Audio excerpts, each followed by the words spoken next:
नमस्कार, आप सभी को बहुत बहुत बधाई, क्योंकि बीएससी पार्ट फर्स्ट से आप प्रोन्नत होकर बीएससी पार्ट सेकंड में आ गए हैं। नया कोर्स, नया सिलेबस, सब कुछ नया। लेकिन अब की एक बात और नई है, क्योंकि कोविड-19 के कारण प्रत्यक्ष क्लासरूम के माध्यम से अपन अध्ययन अध्यापन नहीं कर सकते। इस कारण संचार के ऑनलाइन जो साधन है उनके माध्यम से अपन अध्ययन करेंगे।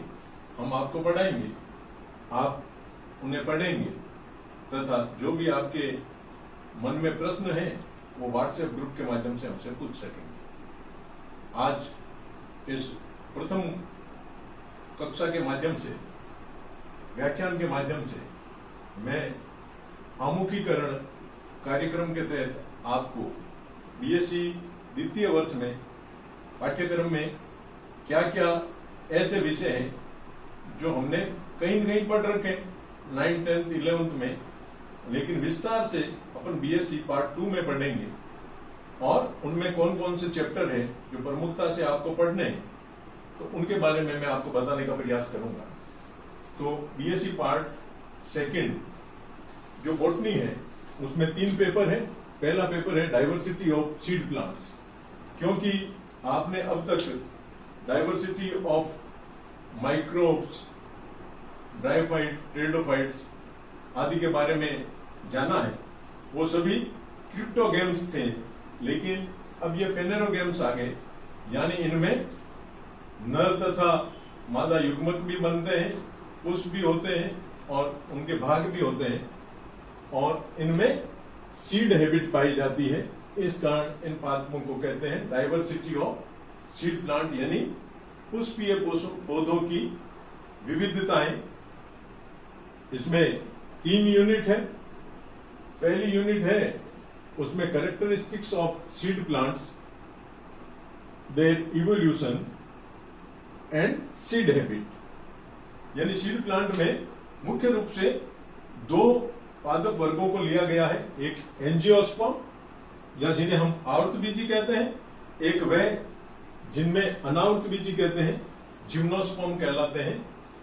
इनका विकास कैसे हुआ तथा इनमें बीज बनने की जो प्रवृत्ति है उसका उद्भव तो टेरिडोफाइट में हो गया था, लेकिन यहां तक आते आते ये कैसे विकसित हुई, क्योंकि एंजियोस्पर्म में सीड है वो फ्रूट्स के द्वारा सराउंडेड रहते हैं और फ्रूट है ओवरी का रूपांतरण होता है।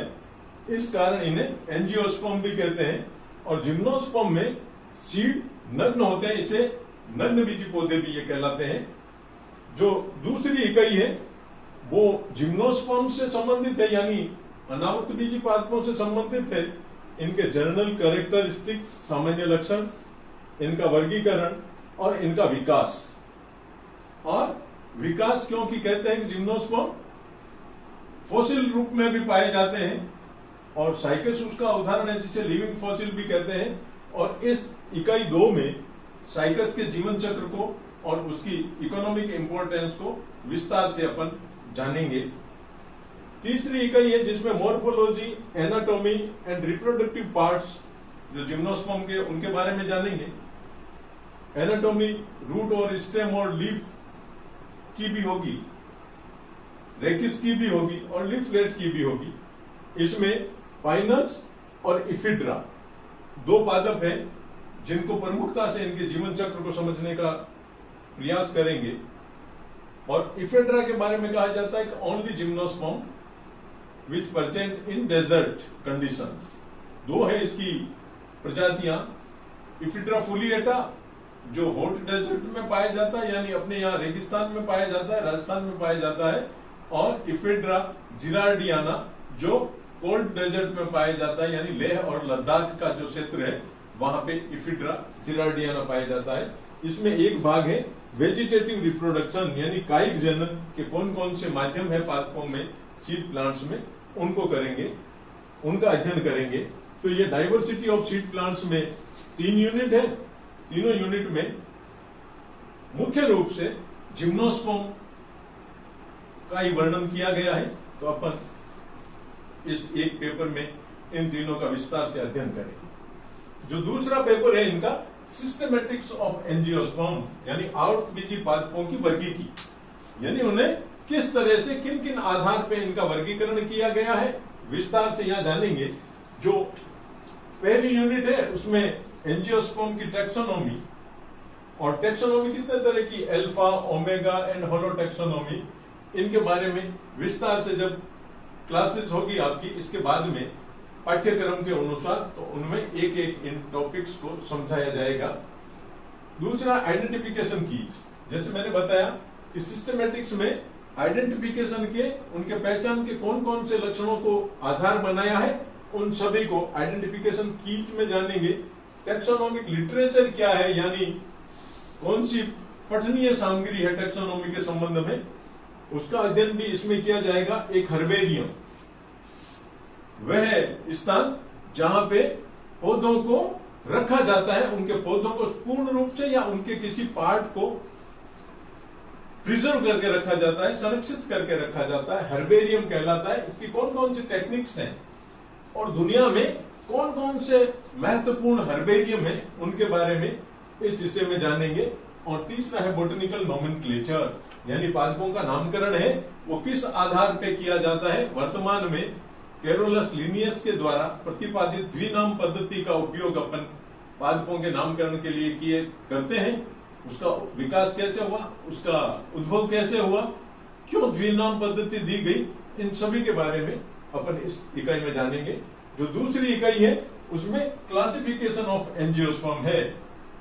एंजियोस्पर्म पादपों को वर्गीकरण करने के लिए किन किन वैज्ञानिकों ने उनके वर्गीकरण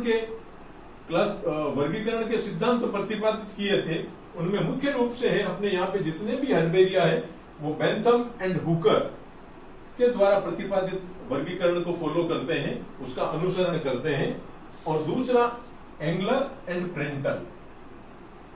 वर्गीकरण कितने तरह के होते हैं, आर्टिफिशियल है, नेचुरल है और फाइलोजेनेटिक है। इनमें क्या क्या विशेषताएं हैं, इनमें क्या क्या विभिन्नताएं हैं और इनके कौन से महत्वपूर्ण हिस्से हैं जिन्हें हम विस्तार से जब ये वर्गीकरण का अध्ययन करेंगे तब बताएंगे।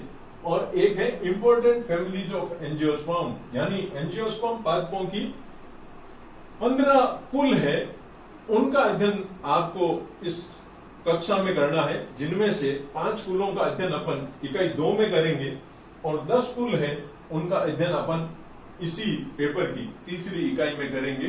एक एक कुल में डाइवर्सिटी का मतलब कितनी विभिन्नताएं और किन किन विभिन्नताओं को उस कुल में स्थान दिया गया है, इनका अध्ययन अपन इन टॉपिक्स के अंतर्गत करेंगे।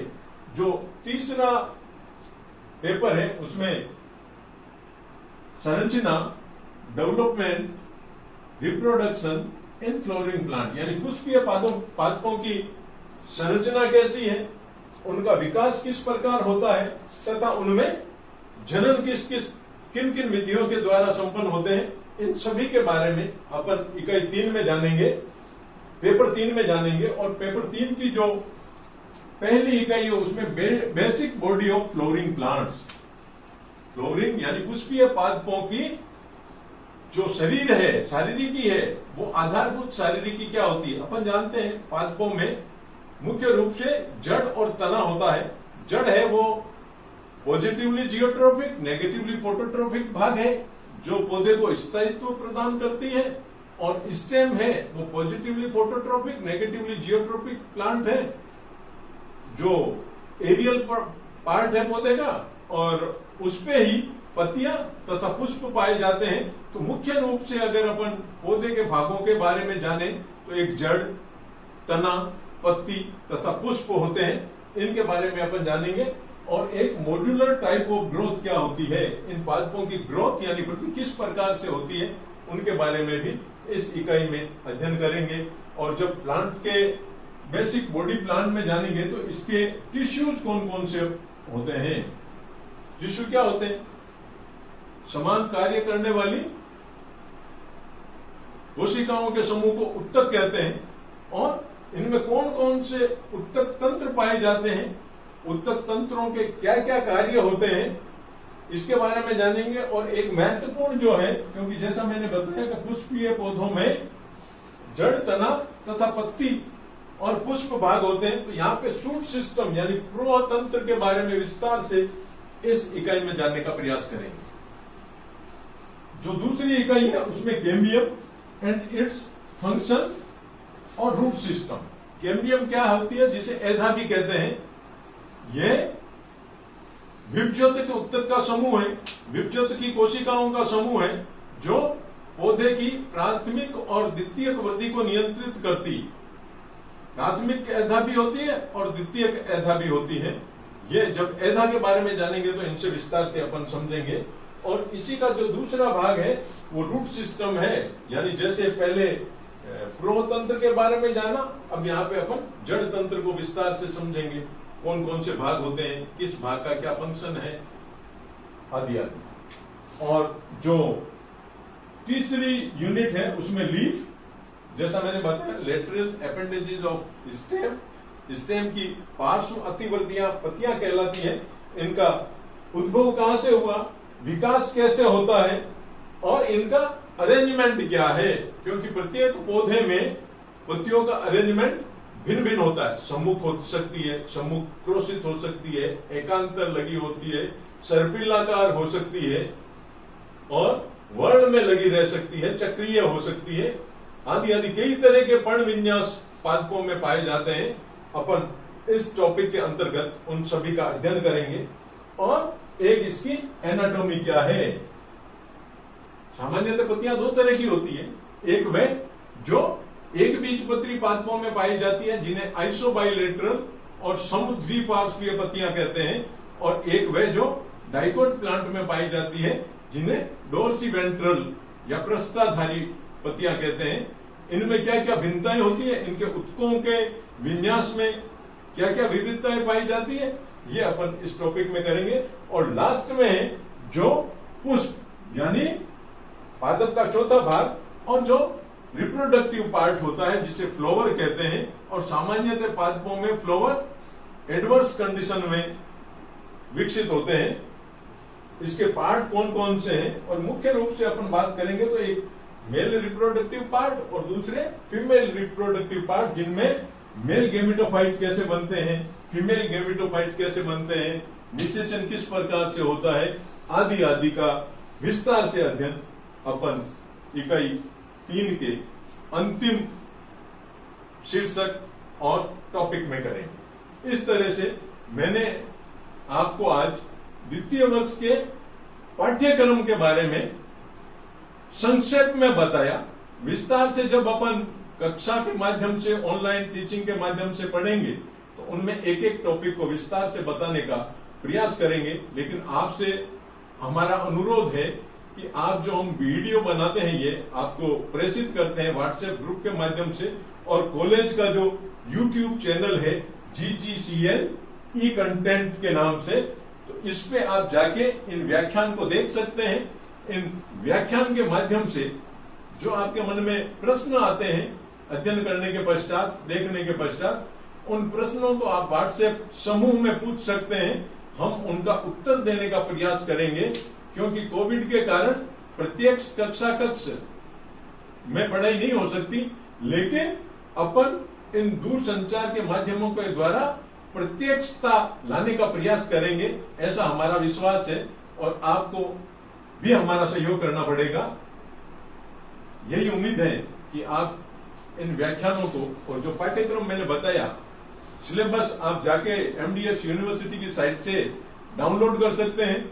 उसमें इन तीनों पेपर्स से संबंधित पुस्तकों के भी नाम दिए हुए हैं। वो पुस्तक आप खरीद सकते हैं या अपने किसी साथी से ले सकते हैं जो आगे की क्लास में चला गया है, और अध्ययन प्रारंभ करेंगे। हमारा प्रयास सदैव आपके विकास के लिए रहेगा, आपके ज्ञान वर्धन के लिए रहेगा। ऐसी हम आपसे उम्मीद करते हैं कि कब होगा, जब आप हमसे बार बार प्रश्न पूछेंगे। तब तक के लिए घर में रहिए, सुरक्षित रहिए, पढ़ते रहिए। जय हिंद।